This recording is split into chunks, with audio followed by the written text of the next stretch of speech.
Hello and welcome. Olga Bochareva is here from olgabochareva.com, an EFT and Faster EFT practitioner.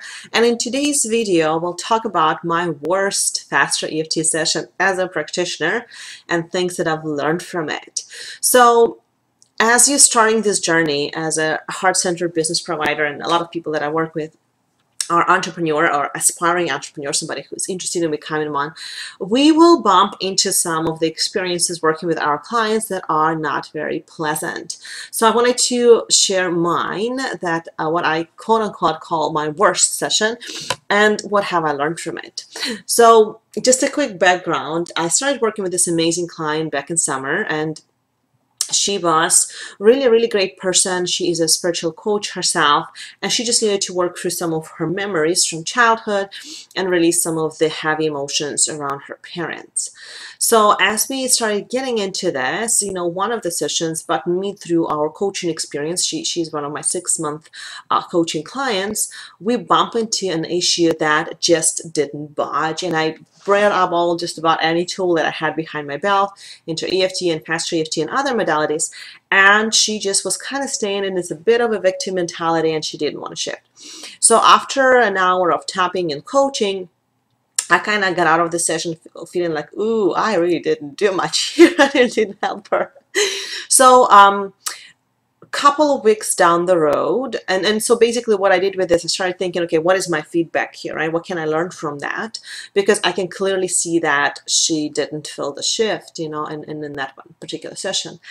And I started talking to other practitioners and getting some help and feedback on how can I improve it. And I've got so many amazing insights into what can I do, and that was very helpful. So the first thing is that number one lesson from that experience was there is a gift in everything. So the gift there for me would be to go back and to polish up some of my structures, some of my methods and formulas that I use with clients, and that was very insightful.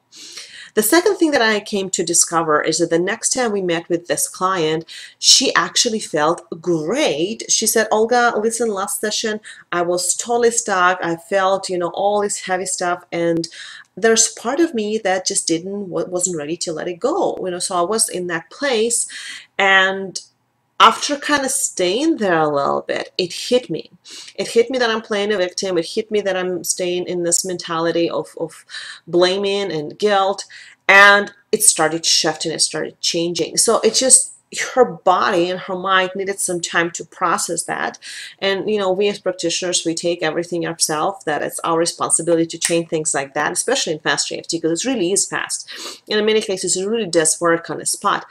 But the honest truth is, it's your client's journey. It's not your journey. You are just there to assist and help and encourage them and support in their changes. So they have their own timeline, behind the scenes that they are working through, and we are just the facilitators of this change. So it was really okay for that to be, even though we haven't had major ahas and great changes and all of that good stuff that usually comes, like in 90% cases, it comes after a Faster EFT session.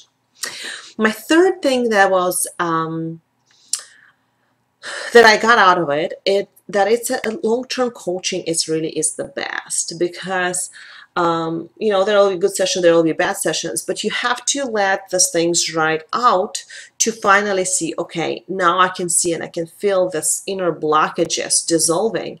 I have tapped with my practitioner for a year and a half, and we met first couple of months we met weekly, but after that we met bi-weekly, because I knew I want to get to the bottom of it, and I knew I wanted this to be out, right? So that was my relationships, and it's not until I filed for a divorce and I went through a divorce when I didn't need it that much of a support, right? I still meet with her once or twice a month, but this biggest huge things are gone, and I'm present and I'm happy and I'm content, and I don't have these crazy thoughts all the time that are just behind the scenes. So long-term coaching is something where I notice I serve people best, where I get best results. So if you're thinking of starting this journey and working one-on-one with the coach, I want to highly recommend you to consider setting some timeline, right? So we like instant gratitude and instant gratification, and there's nothing wrong with instant gratification. But the honest truth is, it does take time to process the changes, to sort of integrate the changes, right? So sometime when I talk with someone, on the same day they just kind of feel sleepy and not clear, but next morning they wake up, they're like, oh my god, I feel different, right? And they send me all these text messages and emails. So just kind of, you know, take comfort in the fact that it's okay to work with people long term, and it really is the best way to serve them. So if you're a practitioner, consider creating a longer term packages. If you are a client, start thinking about that it's okay for the change to take place. It will happen. It definitely will happen. You just need to let the things unfold. And finally, the last thing, the fourth thing that I wanted to share here is that something that I believe, strongly believe for a long time, I think this is why I'm doing so well as a coach and I enjoy it so much. But honestly, it's a partnership, right? It's a partnership. You're not a savior. You're not there to come and just release all the problems and save them and, you know, make everything better. But you're somebody who is supporting them in that journey, right? So you are not responsible for your client's changes. Let me say it again. You're not responsible for your client's changes. And that's a hard one to get because, you know, a lot of us are starting to charge premium prices for this kind of work and saying, wait a minute, so what are we responsible for? You are responsible how you showing up. You're responsible for the tools that you're delivering, for the support that you're providing, for the changes that you're facilitating. But again, it's your side, it's your presence, and it's your insights, and you have to let go and let other people work through this, work through their own stuff, right? And always remind themselves they are okay. They made it that far, right? They made it that far to where you are.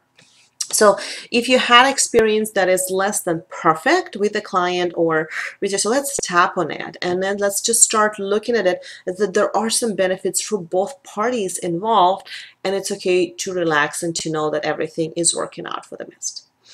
So just take a deep breath, breathe in and breathe out, and just tap between your eyes and say, it's okay to let it be. That session that I had that didn't feel right, that seemed like it didn't work out, it's safe to let it go. Now I can see that there were some benefits for both of us in that experience. So I forgive myself for holding it against myself. And I forgive that other coach who, in my opinion, didn't do his or her best. Holding on to the resentment is the best thing to attract more of what doesn't serve me. So it's safe for me to let it go. With peace and gratitude, I release and let it go. Knowing that I am looking for the gifts and I'm looking for the lessons, and more of that appear.